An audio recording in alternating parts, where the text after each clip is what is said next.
please understand, when you are looking at the balance sheet of a business and talking about investment that is being spoken and discussed in the context of a balance sheet, it is not the investment that you will make in the shares of a company or into the debentures of a company or in any other mode of investment. That is not being discussed. Investment here is, as a company, what is your investment? So, as a Tata Motors, what is the investment of Tata Motors? So, investment of Tata Motors is not the shares that the Tata Motors must have purchased of some company. Investment of Tata Motors is money that they have used for buying the land. So, for Tata Motors, land is investment. For Tata Motors, all the plants that it has built on those land, that is the investment. And all the plant and machinery that the Tata Motors has put inside those plants, that is the investment. So Shubham, I'm sure you will understand it very clearly. Investment, when you are talking Actually, in the, what my doubt is, listen to see, me, listen to me first, listen to me. No, I understand your doubt, but I'm just trying to put it in right context. So जो तुम investment की बात कर रहे हो वो अलग context में है, और ये जब हम इन्वेस्टमेंट की आरओआई की बात करते हैं उसका कॉन्टेक्स्ट अलग है ना.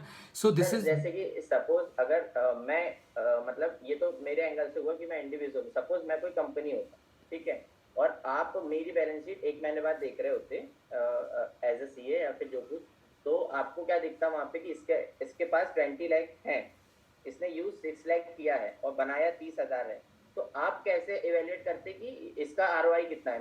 मैं बोलता जैसे कि मेरे को आपसे इन्वेस्टमेंट सीख करना है, तो मैं आपके पास आके ये बोलता ना कि sir I have used 6 lakh only and made 30,000 out of it, so I am making 5% per month for example, but then you will definitely call say me कि if you have any 20 lakh rupees, why not you utilize whole 20 lakh and make 1 lakh out of it? Yes, तो इसके लिए आप मतलब कि मुझको ये बोलोगे ना कि इसमें मेरा इन्वेस्टमेंट क्या है और एक्चुअल उस मंथ के लिए, उस ट्रेड के लिए मेरा कैपिटल एम्प्लॉयड क्या है?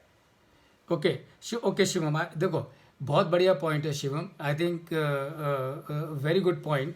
थोड़ा पर्सपेक्टिव डिफरेंट है but is a good point. Pay attention. You have put, let's say for example, you have put 1 lakh rupee into your business as an individual. Okay, proprietary business है, 1 लाख आपने लगा दिया. 1 लाख में से आपने 40,000 का इन्वेस्टमेंट किया, 60,000 आपके बैंक में पड़े रहे, और वो 40,000 पे आपने 10,000 रुपये का प्रॉफिट कमाया. तो अभी आपका सवाल ये है कि आरओआई कैलकुलेट करने के लिए शुड आई डिवाइड 10,000 बाय 40,000 और should I divide 10,000 by 1 lakh? Is that your question Shivam? तो तुम्हारा क्या आंसर है? Sir according to me what capital I have used उसके हिसाब से कैलकुलेट होना चाहिए. करेक्ट. 6 लाख के हिसाब से 5% उसको बोलना चाहिए, क्योंकि अगर मैं 20 लाख भी यूज करता तो I would have made 1 lakh rupees. No Shivam, and Shivam, you are absolutely right. You are absolutely right, because as a business, as an individual, आपने कैपिटल लगा दी है ना, वो पैसा बैंक में पड़ा है, तो बैंक में इन्वेस्टमेंट करके ही पड़ा है. तो if you have to calculate return on capital employed, there is nothing like capital utilised और कैपिटल अनयूटिलाइज्ड. एक बार बिजनेस में कैपिटल लगा दिया, the whole capital is your burden, is your liability. So if you are using half of the capital or you are using full of the capital, doesn't really matter. So जो अगर half भी करोगे तो भी आपका जो return on capital employed है वो आप पूरी कैपिटल एम्प्लॉयड को डिनोमिनेटर में रख के कैलकुलेट करोगे. आरओआई कैलकुलेट करना है तो भी आप पूरा जो आपने पैसा लगाया है उसको, पूरे पैसे को डिनोमिनेटर में डाल के कैलकुलेट करोगे. मतलब in my example what will be my ROI or 30,000 divided by 20 lakh. तुमने पैसा कितना लगाया टोटल? मेरे डीमैट में 20 लाख है. डीमैट भूल जाओ, अब बैंक में कितना पैसा लगाया है? 6 लाख. 6 लाख. तो 6 लाख नीचे आएगा, डिनोमिनेटर में 6 लाख आएगा नीचे, डिनोमिनेटर में 6 लाख आएगा नीचे. ठीक है, फिर तो सर वो तो सिर्फ कैपिटल यूटिलाइज्ड वाला हुआ ना. अब देखो शिवम, शिवम देखो क्या कुछ पॉइंट ऐसे होते हैं, वो उसके ऊपर सोचो, वो तुरंत उसका आंसर तुमको नहीं आएगा. तुमको सोचना पड़ेगा. तो think about it actually and you will understand it. Because sir जैसे अगर मैं कंपनी की तरफ से बोल रहा रहता तो मैं तो यही बोलता कि आप 6 लाख लो, बट आप अगर शेयर होल्डर की तरफ से बोल शिवम रहे शिवम शिवम 1 सेकेंड, ये ऐसे सवाल के लिए मैं चार्ज करता हूँ. समझ के, पर ऐसे सवाल के लिए.